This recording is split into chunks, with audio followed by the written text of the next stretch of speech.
If the anchor hole sits too close to the drywall edge, treat it as a fragile repair that needs reinforcement rather than a quick anchor swap. Start by assessing how close the hole is to the edge and how much drywall remains intact. Then remove any loose paper or gypsum with a utility knife so the repair surface is clean.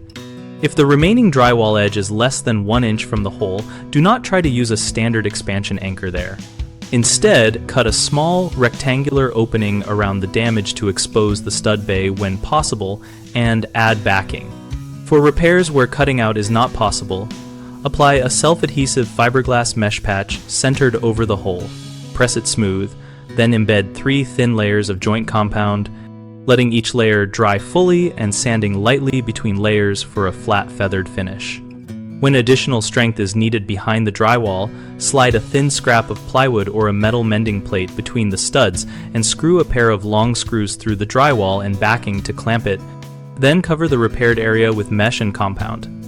For load-bearing fixtures, consider switching to toggle or strap-style anchors that spread load across a larger area, and always orient screws so they pull into stronger material when possible. Finally, prime and paint the surface. And when reinstalling the fixture, use a wide washer or a mounting plate to distribute force away from the repaired edge.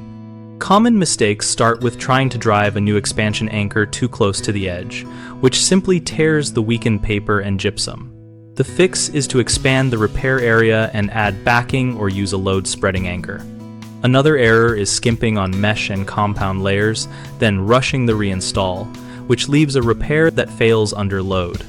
Let each compound layer dry fully and sand between layers for proper adhesion. People also assume a toggle or strap anchor is always the answer without checking behind the wall, which can lead to hitting pipes or wiring.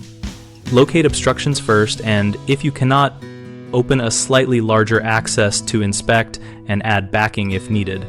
BigHomeProjects.com helps homeowners find local contractors and compare profiles, so we can choose professionals suited to these kinds of tricky drywall repairs. Our site also connects contractors with homeowners and hosts a discussion community where we share repair tips, ask questions, and learn from others who have solved similar edge repair challenges.